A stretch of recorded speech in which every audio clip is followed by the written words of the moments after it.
નમસ્કાર મિત્રો, હું મોહન ગઢવી ગુજરાતી દુનિયા યુટ્યુબ ચેનલમાં ફરી એકવાર આપ સૌ મિત્રોનું હાર્દિક સ્વાગત કરું છું.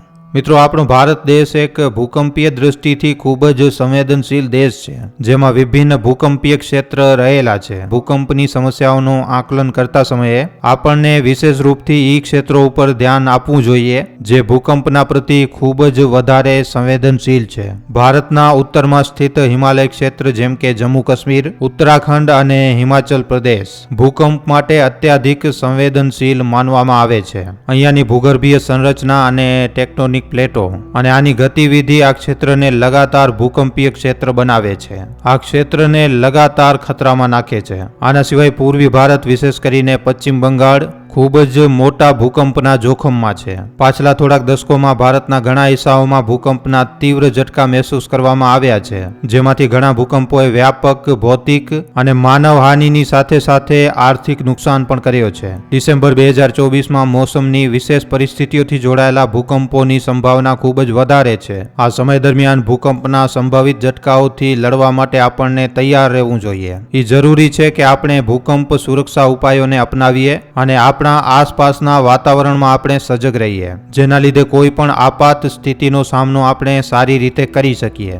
ભારતની વિશાળ તટરેખા જે લગભગ 7500 કિલોમીટર લાંબી છે અને આ મિત્રો સમુદ્રી આપદાઓના પ્રતિ ખૂબ જ વધારે સંવેદનશીલ છે. અને સમુદ્રી આપદાઓમાં સૌથી વધારે ગંભીર ઘટના છે સુનામી. સુનામી ખાલી એક પ્રાકૃતિક આપદા નહીં, પણ આ વિનાશકારી પ્રભાવ નાખવાવાળી એક શૃંખલા છે જે સમુદ્રના તળમાં ભૂકંપ, જ્વાળામુખી વિસ્ફોટ અથવા તો ભૂસ્ખલન ના પરિણામ સ્વરૂપે ઉત્પન્ન થાય છે. જ્યારે સમુદ્રની નીચે ભૂકંપ આવે છે તો એ વિશાળ જળ તરંગોનું નિર્માણ કરે છે અને આ લહેરો જે હોય છે એ ખૂબ જ ઝડપથી તટ બાજુ આગળ વધવા લાગે છે. ભારતના પશ્ચિમી અને પૂર્વી તટ જેમ કે અંડમાન નિકોબાર, તમિલનાડુ, ઓડિશા અને ગુજરાત વિશેષ રૂપથી આ ખતરાના પ્રતિ ખૂબ જ વધારે સંવેદનશીલ માનવામાં આવે છે. આ ક્ષેત્રોમાં રહેવાવાળા માણસો માટે એ આવશ્યક છે કે એ સુનામીના સંભવિત ખતરાની ઓળખાણ કરે અને તત્કાલ પ્રતિક્રિયા કરે. સુનામીના સંકેતોમાં અચાનકથી સમુદ્રનું સ્તર નીચે જવું, ખૂબ જ તેજ લહેરોની આવાજ અને સમુદ્રથી દૂર જવાવાળો પાણી સામેલ છે. જો આમાંથી કોઈ પણ સંકેત જોવા મળે તો તરત જ એક સુરક્ષિત જગ્યા ઉપર પહોંચવું અનિવાર્ય રહેશે. આના સિવાય મિત્રો, આંધી તૂફાન વિશેષ રૂપથી મોસમીય પરિવર્તનનો એક મહત્વપૂર્ણ પાસો છે, જે ના તો ખાલી તટીય ક્ષેત્રોમાં પણ દેશના અન્ય હિસ્સાઓમાં પણ તબાહી મચાવી શકે છે. દર વર્ષે ચોમાસાના મોસમમાં અને એના પછી આંધી તૂફાનનો પ્રમાણ લગાતાર વધતો જ જઈ રહ્યો છે અને આ ભારતીય ઉપમહાદ્વીપ માટે ખૂબ જ મોટો ખતરો છે.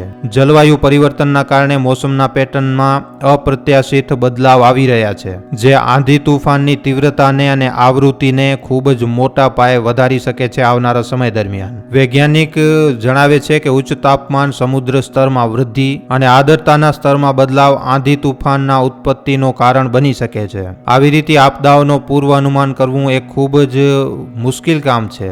મોસમ વૈજ્ઞાનિકો દ્વારા વિકસિત કરવામાં આવેલા આધુનિક ઉપકરણોથી જેમ કે ઉપગ્રહ ડેટા અને કમ્પ્યુટર મોડેલિંગ આ આંધી તૂફાનની ગંભીરતા અને સંભવિત માર્ગનું અનુમાન આપણને જણાવે છે. પણ મિત્રો, કોઈ પણ મોસમની ઘટનાની ભવિષ્યવાણીમાં હંમેશા એક નિશ્ચિત માત્રામાં અનિશ્ચિતતા બનેલી રહે છે. શીત લહેર અને ગરમીની લહેર બંને જ મોસમના દુષ્પ્રભાવ છે જે દર વર્ષે દેશને ખૂબ જ મોટા પાયે પ્રભાવિત કરે છે. શીત લહેરના દરમિયાન વિશેષ રૂપથી ઉત્તર ભારતમાં તાપમાન અચાનકથી નીચે આવી જાય છે, જેના લીધે જીવન સામાન્ય રૂપથી ખૂબ જ મોટા પાયે પ્રભાવિત થાય છે. આ દરમિયાન લોકો ઠંડીથી બચવા માટે સંઘર્ષ કરે છે અને સ્વાસ્થ્ય સંબંધિત સમસ્યાઓ જે છે એમાં પણ વધારો આવી જાય છે. ખેતરોમાં પાકને પણ મોટા પાયે નુકસાન થાય છે અને આના લીધે ખાદ્ય સુરક્ષાની ચિંતા પણ વધી જાય છે. જલવાયુ પરિવર્તનના કારણે આ મોસમીય પરિવર્તનની તીવ્રતા અને આવૃત્તિમાં વૃદ્ધિ થઈ છે. વૈજ્ઞાનિકોના અનુસાર જો સમય રહેતા ઉપાય કરવામાં ન આવ્યા તો આવનારા વર્ષો દરમિયાન આ જે સ્થિતિઓ છે એ આનાથી પણ વધારે વિકરાળ બની જશે. એના માટે આવશ્યક છે કે આપણે જલવાયુ પરિવર્તનના પ્રભાવને સમજીએ અને આના સામે લડવા માટે આપણે પોતાની રણનીતિઓ તૈયાર કરીએ, જેના લીધે આપણે પ્રાકૃતિક આપદાઓના પ્રતિ વધારે સહનશીલ બની શકીએ. મોસમી પરિવર્તન, જલવાયુ પરિવર્તન અને માનવ નિર્મિત ગતિવિધિઓના ચાલતા નદીઓ અને જલાશયો પોતાના જળસ્તરમાં અસામાન્ય પરિવર્તનનો અનુભવ કરી શકે છે. આ સમય દરમિયાન ગંગા, યમુના, બ્રહ્મપુત્ર અને અન્ય પ્રમુખ નદીઓમાં જલ સ્તરની રખવાળી કરવું આવશ્યક છે. જો આ નદીઓમાં અત્યાધિક વરસાદ થાય છે, વધારે વરસાદ થાય છે અથવા તો બરફબારીના કારણે હિમ નદીઓના ઓગળવાના કારણે પાણીનો સ્તર વધે છે તો આ નદીઓમાં પૂર જેવી સ્થિતિ પણ ઉત્પન્ન થઈ શકે છે. વિશેષ રૂપથી ઉત્તર ભારતના પહાડી ક્ષેત્રોમાં બરફબારીના કિસ્સા હંમેશા આવતા રહે છે અને આના લીધે બરફનો જે ઓગળવાવાળો પાણી છે એ નીચલા ક્ષેત્રોમાં પૂરનું કારણ પણ બને છે. જલાશયોની સ્થિતિ પણ પૂરના ખતરાને પ્રભાવિત કરે છે. જો જલાશયોમાં પહેલાથી જ અધિક જળ ભંડારણ છે અને પછી વરસાદના કારણે જો વધારે જળ આવે છે તો જલાશય મુકાબલો ન કરવાની સ્થિતિમાં ફાટી શકે છે. આના સિવાય માનવ નિર્મિત જલાશયોમાં જો ઉચિત જલ પ્રબંધક નથી તો આ પૂરના જોખમને આનાથી પણ વધારે વધારી શકે છે. ભારતના પહાડી ક્ષેત્રોમાં ભૂસ્ખલન એક ખૂબ જ વધારે ગંભીર અને ચિંતાનો વિષય છે. મોસમની સ્થિતિ અને મીઠીના નમીના સ્તરને જોતા ભૂસ્ખલનની સંભાવના મોટા પાયે વધી જાય છે. ભારે વરસાદ, બરફબારી અને ઠંડી હવાઓના ચાલતા આના લીધે પહાડી ઇલાકાઓને આ ઘટનાઓ અસ્થિર બનાવી શકે છે અને આના લીધે ભૂસ્ખલનની ઘટનાઓ પણ બની શકે છે. હિમાલય ક્ષેત્ર જેણે પહેલાથી જ ભૂસ્ખલનનો સામનો કર્યો છે આ દરમિયાન વિશેષ રૂપથી સંવેદનશીલ છે. અહીંયાનો તેજ ઢળાવ અને કમજોર ભૌગોલિક સંરચના આને પ્રાકૃતિક આપદાઓના પ્રતિ વધારે સંવેદનશીલ બનાવે છે. જ્યારે બરફ ઓગળે છે અથવા તો વરસાદ પડે છે તો માટીમાં નમી વધી જાય છે જેના લીધે ચટ્ટાનો અને મલબો નીચે પડવા લાગે છે. ભૂસ્ખલનના કારણે ના તો ખાલી જનધનની હાનિ થાય છે, આ રસ્તાઓ, પુલો અને અન્ય મહત્વપૂર્ણ સંરચનાઓને પણ ખૂબ જ ખરાબ રીતે પ્રભાવિત કરી શકે છે અને આ પ્રકારની ઘટનાઓ ચારે બાજુ કર્ફ્યુ જેવી સ્થિતિ ઉત્પન્ન કરી શકે છે જેના લીધે રાહત કાર્યમાં બાધા આવે છે. ભારત પોતાની ભૌગોલિક વિવિધતા અને જલવાયુ આપદાના કારણે પ્રાકૃતિક આપદાઓનો ખૂબ જ મહત્વપૂર્ણ કેન્દ્ર છે. ભૂકંપ, સુનામી, આંધી, તૂફાન અને અન્ય આપદાઓના ખતરાને ધ્યાનમાં રાખતા આપાતકાલીન પ્રબંધનની રણનીતિઓ તૈયાર કરવી ખૂબ જ વધારે જરૂરી છે. આ રણનીતિઓનો કામ ના તો ખાલી આપદાના સમયે તરત જ એક્શન લેવું હશે પણ આના પ્રભાવને ઓછો કરવું અને સમુદાયોને પુનર્વાસિત કરવામાં પણ મદદ કરવાનું કામ છે. એક પ્રભાવિત આપાતકાલીન પ્રબંધન યોજનામાં ઘણા પ્રમુખ તત્વો સામેલ હોય છે. સૌથી પહેલા જોખમ મૂલ્યાંકન કરવું ખૂબ જ વધારે જરૂરી છે. સ્થાનિય ભૂગોળ, મોસમની સ્થિતિ અને પાછલી આપદાના ડેટાનું અધ્યયન કરીને એ સમજવું જરૂરી છે કે કેવી રીતની આપદાઓ અધિક સંભવિત છે અને એના પ્રભાવનો અનુમાન કેવી રીતે લગાડવામાં આવી શકે છે. બીજો છે સંપર્ક અને સંચાર પ્રણાલી સ્થાપિત કરવું. તમારા સમૂહમાં લોકોને આપાતકાલીન સ્થિતિ દરમિયાન કેવી રીતે સૂચિત કરવામાં આવે આ સુનિશ્ચિત કરવું ખૂબ જ વધારે જરૂરી છે. આના માટે SMS એલર્ટ, સોશિયલ મીડિયા અને સ્થાનિય રેડિયોનો ઉપયોગ કરી શકાય છે. આના સિવાય પ્રશિક્ષણ અને જનજાગૃતતા કાર્યક્રમ આયોજિત કરવું પણ ખૂબ જ વધારે આવશ્યક છે. જ્યારે પ્રાકૃતિક આપદાઓ આવે છે તો બચાવ અને રાહત કાર્યોની ભૂમિકા અત્યંત જરૂરી હોય છે. ભારતના વિભિન્ન હિસ્સાઓમાં ભૂકંપ, સુનામી, આંધી, તૂફાન અને અન્ય પ્રાકૃતિક ઘટનાઓથી પ્રભાવિત લોકોની મદદ કરવા માટે ઘણા બધા સરકારી અને ગેર સરકારી સંગઠનો દ્વારા અત્યંત પ્રયાસો કરવામાં આવે છે પણ આ પ્રયાસોમાં ઘણી બધી તકલીફોનો સામનો પણ કરવો પડી શકે છે. ભૂકંપ, સુનામી અને આંધી તૂફાન જેવી પ્રાકૃતિક આપદાઓ ના તો ખાલી માનવ જીવન ઉપર ખૂબ જ મોટો અસર નાખે છે પણ દેશની આર્થિક અને સામાજિક સંરચના ઉપર પણ ખૂબ જ મોટો પ્રભાવ નાખે છે. આવામાં સતત વિકાસની અવધારણા આનાથી પણ વધારે મહત્વપૂર્ણ બની જાય છે. સતત વિકાસનો અર્થ છે વગર કોઈ નવી પેઢીના સંસાધનોને ક્ષતિ પહોંચાય, ભવિષ્યની પેઢીઓ માટે આવશ્યક સંસાધનો સંરક્ષણ કરવું. ભૂકંપ, સુનામી, આંધી, તૂફાન અને અન્ય આપદાઓ ગમે ત્યારે અચાનકથી આપણી સામે આવીને ઊભી રહી જાય છે અને આનાથી થવાવાળા નુકસાનને ઓછો કરવા માટે સુરક્ષા અને સતર્કતા અનિવાર્ય છે. આપણને એ સ્વીકાર કરવું જોઈએ કે પ્રાકૃતિક આપદાઓ આપણા નિયંત્રણથી બહાર છે પણ એની સંભાવનાઓની ઓળખાણ કરીને આપણે આપણી માટે અને આપણા પ્રિયજનો માટે સુરક્ષાના ઉપાય કરી શકીએ છીએ. સરકારી નિકાયો દ્વારા આપવામાં આવેલી જાણકારી અને નિયમોનું પાલન કરવું, સુરક્ષિત સ્થાનની ઓળખાણ કરવી અને આપાતકાલીન ઘટનાના ચાલતા અધિકારીઓના સંપર્કમાં રહેવું આપણી એક ખૂબ જ મોટી જવાબદારી છે. મિત્રો, સર્દ હવાઓનો વધવું, મોન્સૂનનો બદલતો મિજાજ અને મોસમનો અંજાન ખેલ. શું તમે વિચારી શકો છો કે પ્રકૃતિનો આ રહસ્યમય ચક્ર જેને આપણે લા નીના કહીએ છીએ એ વર્ષ 2025માં ભારતને કેટલો પ્રભાવિત કરી શકે છે? મિત્રો, આ કોઈ સાધારણ પ્રાકૃતિક ઘટના નથી. આ એ ઘટના છે જે સમુદ્રથી લઈ અને અવકાશને પણ ડગાડી નાખે છે. અને આનો પ્રભાવ ના તો ખાલી આપણા મોસમ ઉપર પણ આપણા જીવન ઉપર પણ ખૂબ જ મોટા પાયે પડતો હોય છે. કલ્પના કરો મિત્રો, જાન્યુઆરી મહિનાની ઠંડી રાતો આનાથી પણ વધારે ઠંડી થઈ જાય. વરસાદ એટલી વધી જાય કે પૂર હરેક ગામ અને હરેક શહેરને પોતાની ચપેટમાં લઈ લે. અને મિત્રો, આવું કોઈ હમણાં નથી થઈ રહ્યું. પાછલા થોડાક વર્ષોથી આપણે લા નીનાના લીધે મચી રહેલી તબાહી આપણે જોઈ રહ્યા છીએ. પણ આ વખતે વૈજ્ઞાનિકોની ચેતવણીઓ આનાથી પણ વધારે ગંભીર છે. કહેવામાં આવી રહ્યું છે કે વર્ષ 2025નો લા નીના ભારત માટે હમણાં સુધીનો સૌથી વધારે ખતરનાક લા નીના થઈ શકે છે. વિચાર કરો મિત્રો, ચોમાસાની વરસાદ જે આપણને રાહત આપતી હતી, હવે એ ભયંકર પૂરનો રૂપ પણ લઈ શકે છે. પહાડો ઉપર હિમસ્ખલનની ઘટનાઓ મોટા પાયે વધી શકે છે. અને ઉત્તર ભારતમાં ઠંડી હવાઓનો એટલો કહેર મચી શકે છે કે તાપમાન પૂરી રીતે નીચે આવી જશે. ખેડૂતોના ખેતરો પૂરી રીતે બરબાદ થઈ શકે છે. અને પાક જે ક્યારેક આપણી થાળીમાં આવતો હતો, હવે એ પૂરી રીતે બરબાદ થઈ શકે છે. અહીંયા સવાલ એ છે કે શું આપણે આ તબાહી માટે તૈયાર છીએ? શું આપણો દેશ આટલા મોટા બદલાવનો સામનો કરી શકશે? મિત્રો, આ સમયે ખાલી જાણવાનું નહીં પણ સમજવાનું અને સતર્ક રહેવાનું છે. આજના આ વિડીયોમાં આપણે જાણીશું કે આ લા નીના કેવી રીતે કામ કરે છે. અને ખાલી આ એક મોસમીય ઘટના નથી, પણ આ એક સંભવિત પ્રાકૃતિક આપદા છે. અને મિત્રો, આ ભારતના ભવિષ્ય ઉપર એક મોટો ક્વેશ્ચન માર્ક ઊભો કરી શકે છે. તો તૈયાર થઈ જાઓ મિત્રો, કારણ કે આગળની આ જાણકારી તમને એકદમ હેરાન કરી નાખશે કે પ્રકૃતિનો આ ખેલ કેટલો વધારે ભયંકર આવનારા સમયમાં બની શકે છે. તો મિત્રો, સૌથી પહેલા આપણે જાણીએ કે આ લા નીના શું છે. વિચારો મિત્રો, એક વિશાળ મહાસાગર જેની ગહેરાઈમાં કંઈક એવું સંતાયેલું છે જે આપણા મોસમના ચક્રને પૂરી રીતે બદલી નાખશે. લા નીના કોઈ સાધારણ ઘટના નથી. આ પ્રકૃતિની એક ખૂબ જ મોટી ચાલ છે જે આખા ગ્લોબલ પ્લેનેટને ઉલટપુલટ કરી શકે છે. જ્યારે પ્રશાંત મહાસાગરનો તાપમાન સામાન્યથી નીચે ચાલ્યો જાય છે, ત્યારે આ અદ્રશ્ય તાકતને લા નીના કહેવામાં આવે છે. પણ મિત્રો, આનો મતલબ ખાલી ઠંડો પાણી નથી. આ આખા મોસમીય તંત્રને એક એવો મોટો ઝટકો આપે છે જેની ગૂંજ હજારો કિલોમીટર દૂર સુધી સંભળાય છે.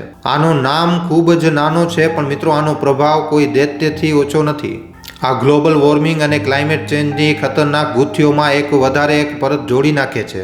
પ્રશાંત મહાસાગરમાં ઘટનારી આ ઘટના વરસાદ અને સૂકાનું સંતુલન બગાડી શકે છે. દુનિયાના અલગ અલગ હિસ્સાઓમાં ભયંકર પૂર, વગર મોસમે વરસાદ અને કેટલાક વિસ્તારોમાં સૂકો લાવી શકે છે. ભારત માટે આ લા નીના એક ખૂબ જ નાનું નામ છે, પણ એક મોટા ખતરાની નિશાની છે.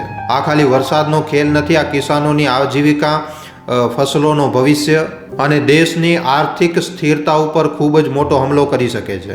મોન્સૂન જે ભારતની જીવન રેખા છે, આ ઘટનાના કારણે અરાજક બની શકે છે. શું થાય જો વરસાદ એટલી પડી જાય કે નદી નાળામાં એકદમ પૂર આવી જાય, ગામોના ગામ, શહેરોના શહેરો ડૂબી જાય? અને જો કેટલાક વિસ્તારોમાં વરસાદ જ ના આવે તો શું થશે? આ બે ધ્રુવી અસર જ લા નીનાને સૌથી વધારે ખતરનાક બનાવે છે. આ ઘટના ખાલી ભારત સુધી સીમિત નથી રહેતી. આની લહેરો પૂરેપૂરા વૈશ્વિક વાતાવરણને પ્રભાવિત કરે છે. અમેરિકામાં સૂકો, ઓસ્ટ્રેલિયામાં પૂર અને એશિયામાં પૂરી રીતે અરાજક મોસમ. લા નીનાનો જે છાંયડો છે એ બધી જગ્યાએ છે મિત્રો. વિચારો મિત્રો, આ પ્રકૃતિની કેટલી વિશાળ અને અપ્રત્યાશિત આપદા છે જે આખી દુનિયાભરના વૈજ્ઞાનિકોને આજે પણ ઉલઝનમાં નાખી દે છે. તો મિત્રો, આ ખૂબ જ નાનું નામ ભલે જ ખૂબ જ નાનું લાગે છે, પણ આની અસર પૂરેપૂરા મોસમને અને પ્રકૃતિને ખૂબ જ મોટા પાયે પ્રકૃતિ ઉપર અસર નાખી શકે છે. વર્ષ 2025માં લા નીના ભારત માટે શું લઈને આવશે? આ પ્રશ્ન આપણને ખૂબ જ ડરાવી રહ્યો છે. અને આના જવાબને સમજવા માટે આપણે આના બધા પાસાઓને ઊંડાણપૂર્વક સમજવું પડશે.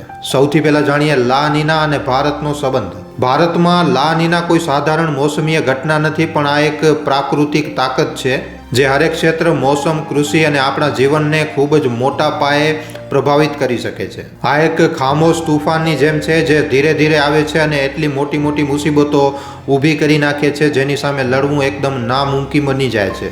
નંબર 1, ચોમાસા ઉપર અસર. લા નીનાના કારણે ચોમાસાનો જે પ્રભાવ હોય છે એ અપ્રત્યાશિત રૂપથી પૂરી રીતે બદલી જાય છે. વર્ષ 2025માં વૈજ્ઞાનિકોનું માનવું છે કે લા નીનાના કારણે ચોમાસું જરૂરતથી વધારે સક્રિય થઈ શકે છે. હવે મિત્રો, આ સાંભળવામાં તો ખૂબ જ સારું લાગે છે કે વરસાદ વધારે પડશે, પણ મિત્રો શું થશે જ્યારે આ વરસાદ જે છે એ જરૂરિયાતથી વધારે થશે. નદીઓ તળાવો એકદમ ઉફાન ઉપર આવી જશે, ગામો અને શહેરો ડૂબી જશે અને ભયંકર પૂરોનો સિલસિલો ચાલુ થઈ જશે. ખાસ કરીને અસમ, બિહાર અને બંગાળ જેવા ક્ષેત્રો જે પહેલાથી જ પૂર માટે ખૂબ જ વધારે સંવેદનશીલ છે અને લા નીનાના ચાલતા ખૂબ જ ગંભીર રીતે પ્રભાવિત થઈ શકે છે.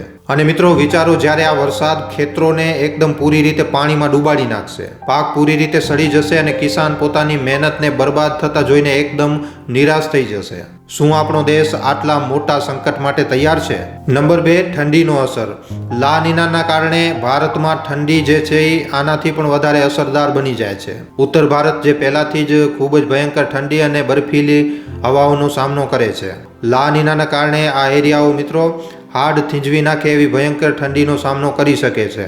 કલ્પના કરો, જ્યારે પારો જે છે એ શૂન્યથી પણ નીચે આવી જાય અને ઘરોની અંદર રહેવું પણ એકદમ મુશ્કેલ થઈ જાય. ભયંકર ઠંડીના કારણે પૂરી રીતે જનજીવન જે છે એ એકદમ થંભી જાય. તો મિત્રો આ કોઈ સાધારણ વાત નથી, આ લોકોના જીવ ઉપર બની શકે છે. ખાસ કરીને કમજોર વર્ગ અને વૃદ્ધ માણસો જે ઠંડીથી બચવાના પ્રયાસ કરતા હોય છે, જે ઠંડીથી બચવાના સાધન ભેગા નથી કરી શકતા, એમના માટે આ ખૂબ જ વધારે ખતરનાક થઈ શકે છે. નંબર 3, કૃષિ ઉપર, ખેતી ઉપર અસર. ભારતની 70% આબાદી મિત્રો આજે પણ કૃષિ ઉપર, ખેતી ઉપર નિર્ભર છે અને લા નીનાનો સૌથી મોટો પ્રભાવ પણ અહીંયા જ જોઈ શકાય છે. મોસમનો ખરાબ વ્યવહાર કિસાનો માટે એક ભયંકર સપનાથી ઓછો નથી. જ્યારે જરૂરિયાતથી વધારે વરસાદ પડશે તો જે પાક છે એ સડવા લાગશે. ધાન્ય અને શેરડી જેવી ફસલો ભલે જ પાણીને સહન કરી લેશે, પણ ઘઉં, દાળ અને શાકભાજી ઉપર આનો અસર ખૂબ જ મોટા પાયે થશે. ખાલી પાકનું બરબાદ થવું જ નહીં, પણ જલભરાવ અને માટીના કટાવથી કૃષિ ભૂમિની ઉપજાઉ ક્ષમતા પણ ખૂબ જ મોટા પાયે ઓછી થઈ શકે છે. અને આવી રીતે મિત્રો આવી પરિસ્થિતિમાં જે ખેડૂત છે એ કર્જાના દબાવમાં આવી જશે. ખેડૂતોની આજીવિકા ખતરામાં પડી શકે છે અને આપણા આખા દેશમાં ખાદ્ય સંકટની પરિસ્થિતિ પણ ઉત્પન્ન થઈ શકે છે. લા નીનાનો અસર ભારત માટે ખાલી એક મોસમીય ઘટના નથી. આ એક એવો સંકટ છે જે ધીમે ધીમે પૂરેપૂરા દેશની વ્યવસ્થાને ડગાડી શકે છે. તેજ મોન્સૂન, સામાન્યથી વધારે ઠંડી અને કિસાનોની સમસ્યાઓ, આ બધી સમસ્યાઓ મળીને એક એવો ભયંકર ચક્રવાત બનાવી શકે છે જેનાથી ઉભરવું ખૂબ જ વધારે મુશ્કેલ બની જશે. તો શું આપણે વર્ષ 2025માં આવનારા ખતરાનો સામનો કરવા માટે આપણે તૈયાર છીએ કે આપણને પહેલાથી જ સાવધાન થઈ અને આની તબાહીને ઓછી કરવાના ઉપાય ગોતવા જોઈએ? આ પ્રશ્ન મિત્રો ડર પેદા કરે છે, પણ આનો જવાબ આપણા ભવિષ્યની દિશાને નક્કી કરશે. હવે વાત કરીએ વર્ષ 2025માં આના સંભવિત પ્રભાવ. નંબર 1, કૃષિ અને ફસલ ઉત્પાદન. ભારે વરસાદના કારણે ધાન્ય અને શેરડીની ફસલોને ફાયદો થઈ શકે છે, પણ અધિક વરસાદ અને પૂર ઘઉં અને દાળની પેદાવાર ઉપર ખૂબ જ મોટા પાયે પ્રભાવ નાખી શકે છે. સિંચાઈની આવશ્યકતા ઓછી થઈ શકે છે, પણ જલભરાવ કિસાનો માટે ખૂબ જ મોટી સમસ્યાને ઉત્પન્ન કરી શકે છે. નંબર 2, જલ સંકટ અને પૂર. થોડાક વિસ્તારોમાં જલ સંકટ ઓછો હશે કારણ કે પાણીની ભરપૂર ઉપલબ્ધતા હશે, પણ આસામ, બિહાર અને બંગાળ જેવા ક્ષેત્રોમાં ભયંકર પૂરનો ખતરો વધી શકે છે. નંબર 3, સ્વાસ્થ્ય સમસ્યાઓ. વધારે વરસાદના લીધે શરદી, ખાંસી, બુખાર અને મલેરિયા જેવી બીમારીઓ વધી શકે છે. પાણીથી જોડાયેલી બીમારીઓનો ખતરો ખૂબ જ વધારે રહેશે. નંબર 4, વીજળી ઉત્પાદન અને ઉર્જા સંકટ. હાઇડ્રો પાવર ઉત્પાદનમાં વધારો થઈ શકે છે, પણ અત્યાધિક ઠંડી અને બરફબારીના કારણે ઉત્તર ભારતમાં વીજળી આપૂર્તિ પૂરી રીતે પ્રભાવિત થઈ શકે છે. નંબર 5, આર્થિક પ્રભાવો. કૃષિ ક્ષેત્રમાં ઉતાર ચઢાવના કારણે ખાદ્યની વસ્તુઓમાં તેજી આવી શકે છે. પૂર અને પ્રાકૃતિક આપદાઓના કારણે સરકારી રાહત કાર્યો ઉપર દબાવ વધી શકે છે. લા નીના એક પ્રાકૃતિક ઘટના જે પોતાની સાથે થોડાક ફાયદા તો લઈને આવે છે, પણ મિત્રો આના નુકસાન આખી તસવીરને બદલી નાખે છે. લા નીનાની આ ઘટના આપણા જીવનમાં અમુક સકારાત્મક પરિણામ તો લાવી શકે છે. આ ઘટના આપણા જીવનમાં સકારાત્મક બદલાવ પણ લાવી શકે છે, પણ આની વિનાશકારી સંભાવનાઓને ભૂલવું ન જોઈએ. મિત્રો, આપણી સોલર સિસ્ટમનો સૌથી વધારે સુંદર ગ્રહ છે પૃથ્વી. પૃથ્વીનો 71% ભાગ જે છે એ પાણી છે, ત્યાં આખો પાણી જ છે, અને 29% જે ભાગ છે ત્યાં જમીન છે. પૃથ્વીનું આ 71% જે પાણી છે એ કાં તો મહાસાગરોમાં ઉપલબ્ધ છે અને કાં તો પછી ગ્લેશિયરમાં બરફના રૂપમાં જમા છે. ગ્લેશિયર અસલિયતમાં પૃથ્વીની સપાટી ઉપર બરફની એક મોટી ચાદર છે, મોટા મોટા પહાડો છે બરફના, અને બરફના પહાડોમાં ખૂબ જ ભારી માત્રામાં મીઠો પાણી ઉપલબ્ધ છે. આ જ ગ્લેશિયરમાંથી બરફમાંથી મીઠો પાણી નીકળે છે જે નદીઓમાં આવે છે અને જે પીવા માટે આપણા ઘરોમાં વપરાશ કરવામાં આવે છે. પણ મિત્રો, હવે આ ગ્લેશિયર ખૂબ જ ઝડપથી ઓગળી રહ્યા છે. ધરતી ઉપર ખૂબ જ ઝડપથી વિકાસની સાથે સાથે પ્રદૂષણની ઝડપ પણ ખૂબ જ મોટા પાયે વધી રહી છે. આના લીધે પૃથ્વી ગરમ થઈ રહી છે અને જલવાયુમાં મોટા પરિવર્તન જોવા મળી રહ્યા છે. મિત્રો, આપણે ઘણીવાર સાંભળીએ છીએ કે પૃથ્વીનું પર્યાવરણ ઝડપથી બદલી રહ્યો છે અને વધતા તાપમાનનો ગ્લેશિયર ઉપર પ્રભાવ જે છે એ ખૂબ જ ખરાબ થઈ રહ્યો છે. આના લીધે ગ્લેશિયરમાં જમા બરફ ધીરે ધીરે ઓગળી રહી છે. કહેવામાં આવે છે કે જો આવી જ રીતે ગ્લેશિયર ઓગળતા રહ્યા તો વર્ષ 2035 સુધી ગ્લેશિયરની તમામ જે બરફ છે એ નદીઓમાં પાણીના રૂપમાં આવી જશે અને આના લીધે મેદાની ક્ષેત્રો જે છે એને ખૂબ જ મોટી તબાહીનો સામનો કરવો પડશે. અને આવો જ કંઈક હાલ બાકીના ગ્લેશિયરનો પણ છે. વૈજ્ઞાનિકોનું એમ કહેવું છે કે પૃથ્વી ઉપર જેટલી પણ બરફ છે એને ઓગળવા માટે 5000 વર્ષનો સમય લાગશે. પણ મિત્રો, જો આની સ્થિતિને સુધારવા માટે કંઈ બદલાવ કરવામાં ન આવ્યા તો આનાથી પણ ઓછા સમયમાં બરફના જે પહાડો છે એ ગાયબ થઈ જશે. શું તમે ક્યારે વિચાર્યું છે કે રાત્રે તમે સૂતા છો અને સવારે ઊભા થાવ છો તો બધા ગ્લેશિયર ઓગળી રહ્યા છે તો તમે શું કરશો? કાં તો તમે પોતાને પાણીની અંદર ડૂબતા જોશો અને કાં તો તમારો આખો જે શહેર છે એ બરબાદ થઈ જશે. પણ મિત્રો, આવી વસ્તુ મુમકિન નથી કે ગ્લેશિયરની પૂરેપૂરી બરફ રાતોરાત ઓગળી જાય. પણ ધ્યાન દેવાની વાત એ છે કે જો બધી બરફ રાતોરાત ગાયબ થઈ જાય તો પૃથ્વીનો સ્વરૂપ કેવો હશે? શું ધરતી ઉપર ફરી એકવાર જીવન વસવાટ કરી શકશે કે પછી ખાલી પછી પાણીનો ગ્રહ બનીને રહી જશે? મિત્રો, આજે ગ્લોબલ વોર્મિંગ આખી દુનિયા માટે એક ખૂબ જ મોટો ખતરો બની ચૂકી છે. આ જ કારણ છે જેના લીધે ધરતી ઉપર કાર્બન ડાયોક્સાઇડ એટલી ઝડપથી વધ્યો છે કે પૃથ્વીની જલવાયુમાં ખૂબ જ મોટા પરિવર્તન જોવા મળી રહ્યા છે. આંકડા જણાવે છે કે આ પૃથ્વી ઉપરના 75% ગ્લેશિયર નદીઓ અને તળાવોનું રૂપ લઈ ચૂક્યા છે, મતલબ કે ઓગળી ચૂક્યા છે. અને હવે આ પૃથ્વી ઉપર ખાલી 8% જેવા ગ્લેશિયર છે જેનો સ્વરૂપ જેમ હતો એમ જ છે. અને મિત્રો, વાત તો ત્યાં સુધી આવી ચૂકી છે કે આ ધરતી ઉપરથી કેટલાક સમુદ્રી જીવોનું અસ્તિત્વ જ એકદમ ખતમ થઈ ચૂક્યો છે. અને મિત્રો, આ ઘટનાએ આપણને વિચારવા ઉપર મજબૂર કરી નાખ્યું છે કે બરફ વિહીન થતી આ ધરતી ઉપર ગ્લેશિયરનું અસ્તિત્વ આવનારા સમયમાં વધશે કે નહીં વધે. જરાક વિચારો મિત્રો, જો એક દિવસ વિશ્વના બધા જ તમામ ગ્લેશિયર ઓગળી જાય તો શું થશે?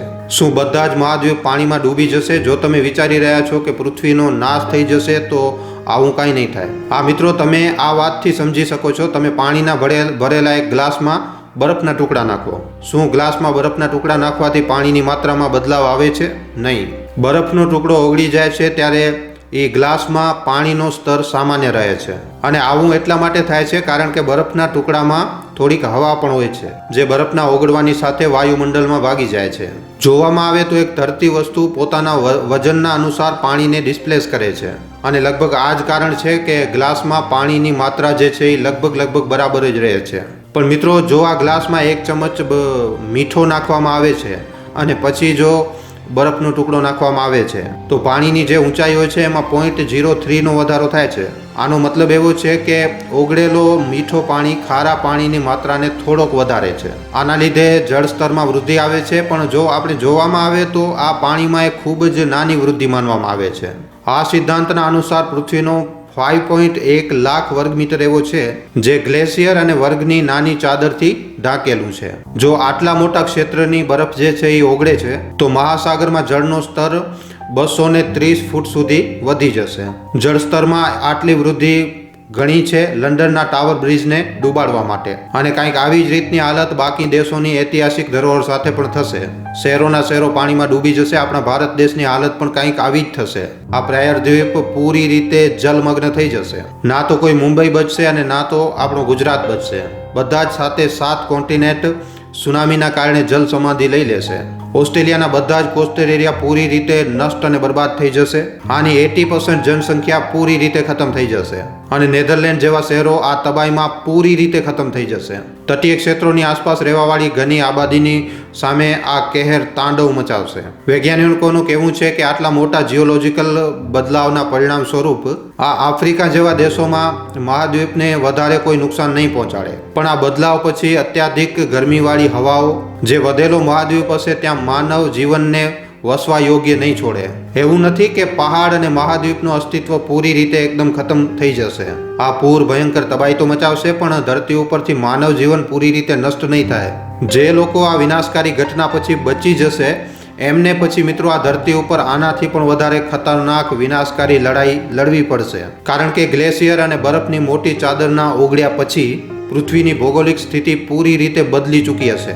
હાલત કંઈક એવી થશે કે વધેલા પ્રાણી પણ ઓક્સિજનની કમીના લીધે દમ તોડવા લાગશે. જો તમે આમ વિચારી રહ્યા છો કે આ બરફના ઓગળવાથી પૃથ્વીના પર્યાવરણમાં ઓક્સિજનની માત્રા ઓછી થઈ જશે, તો આવું બિલકુલ નથી. મિત્રો 5.1 વર્ગ કિલોમીટરના એરિયામાં ફેલાયેલા ગ્લેશિયરનો એક સાથે ઓગળવાથી પૃથ્વીના વાતાવરણમાં ભારે માત્રામાં કાર્બન ડાયોક્સાઇડ રિલીઝ થશે. આપણે બધા જાણીએ છીએ કે કોન્સન્ટ્રેટેડ કાર્બન ડાયોક્સાઇડ બરફને ઓગળવામાં એક ખૂબ જ મહત્વપૂર્ણ ભૂમિકા નિભાવે છે, પણ પર્યાવરણમાં ઓક્સિજનની માત્રા જેમની તેમ જ રહેશે. પણ CO2ના વાતાવરણમાં વધી જવાના કારણે લોકો શ્વાસ નહીં લઈ શકે અને માણસ જે પ્રાણી છે એ ધીરે ધીરે સફોકેશનના લીધે મરવા લાગશે. આ નવી પૃથ્વીના નવા વાતાવરણમાં ઢળવા માટે લોકોને સમય પણ નહીં મળે. પૃથ્વીની ભૌગોલિક સ્થિતિ બદલવાની સાથે જ સમુદ્રી ધારાઓ પોતાનો માર્ગ બદલશે અને આનો પરિણામ એવો થશે કે આટલા મોટા મહાદ્વીપમાં ઢળવા માટે બધા જ સમુદ્રી જીવોના પરિણામ સ્વરૂપ એમનો આ ધરતી ઉપરથી સફાયો થઈ જશે. સમુદ્રી જીવથી લઈને વેલ, શાર્ક, પેંગ્વિન અને પોલર જેવા બધા જીવોનો અંત આવી જશે. આનો મિત્રો અસર એવું થશે કે સમુદ્રી જીવોનું અસ્તિત્વ પૂરી રીતે આ દુનિયામાંથી ખતમ થઈ જશે. જો કોઈ પ્રજાતિ વધી પણ જાય છે તો એને પણ જલ્દીથી જલ્દી એને નવા વાતાવરણ માટે પોતાને તૈયાર કરવું પડશે. પોતાને નવા વાતાવરણમાં જલ્દીથી જલ્દી ઢાળવું પડશે અને પોતાના રહેવા માટે નવા આવાસની ખોજ કરવી પડશે. જેમ જેમ સમુદ્રની ધારાઓ પોતાનો માર્ગ બદલશે, આનો સીધો અસર જલવાયુ ઉપર પડશે. આના પરિણામ એવા થશે કે ધૂળથી ભરેલા સૂકેલા રેગિસ્તાનમાં પણ લગાતાર વરસાદ થશે ને એકદમ હાલત પૂર જેવી થઈ જશે. જ્યાં ઘણા વર્ષાવનોમાં જ્યાં વર્ષના 12 મહિના સુધી વરસાદ પડતી રહે છે, ત્યાં સૂકો પડવાના લીધે વનસ્પતિ પૂરી રીતે પ્રભાવિત થશે.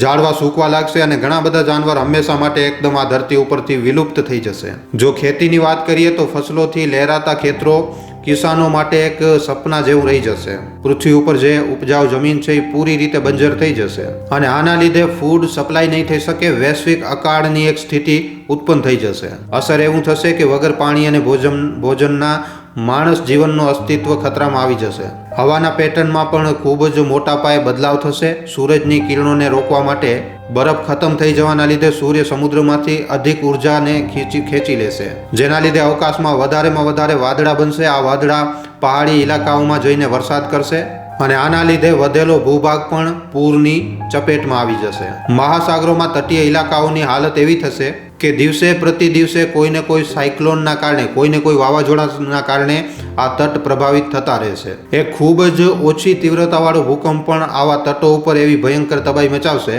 કે આવા ઇલાકાઓમાં માણસના રહેવાની સંભાવનાઓ એકદમ શૂન્ય થઈ જશે. માણસ પોતાને બચાવવા માટે આ તટીય ઇલાકાઓમાંથી માઇગ્રેટ થઈ જશે. આવી સ્થિતિમાં સરકાર પાસે લોકોને રાખવા માટે ના તો કોઈ જગ્યા હશે અને ના તો કોઈ રાહત પ્લાન હશે. પૃથ્વી ઉપરથી તમામ ટોટલ બરફ ઓગળી જવાથી એક એવી દુનિયા બની જશે જેને આજે આપણે ઓળખી પણ નહીં શકીએ. પણ મિત્રો, ગ્લેશિયરની પૂરેપૂરી બરફ એક સાથે જ ઓગળી જાય આવું થવું તો સંભવ નથી અને એટલા માટે આ જે પરિદ્રશ્ય છે એ ખૂબ જ દૂર લાગી શકે છે. પણ મિત્રો, ગ્લેશિયરનો ધીમે ધીમે ઓગળવું પહેલાથી જ થઈ રહ્યું છે અને આપણને ભવિષ્યમાં આવી કોઈ આપદાને રોકવા માટે તત્કાલ કાર્યવાહી કરવી જોઈએ, જ્યાં આવી કોઈ આપદા વાસ્તવિકતા ન બની જાય. બાકી મિત્રો, આના ઉપર તમારા શું અભિપ્રાય છે, તમારું શું વિચારવું છે, અમને નીચે કોમેન્ટ સેક્શનમાં લખીને જરૂર જણાવજો. જો આજનો આ વિડીયો તમને પસંદ આવ્યો છે તો આ વિડીયોને ખાલી તમારા સુધી સીમિત ન રાખતા તમારા મિત્રો સાથે, પરિજનો સાથે, વોટ્સઅપ ઉપર, ફેસબુક ઉપર, યુટ્યુબ ઉપર જેટલો બની શકે વધારેમાં વધારે આ વિડીયોને શેર જરૂર કરજો. તો આજના વિડીયોમાં આટલું જ. હવે આપણે મળીશું ફરીવાર એક નવા વિડીયો સાથે. ધન્યવાદ.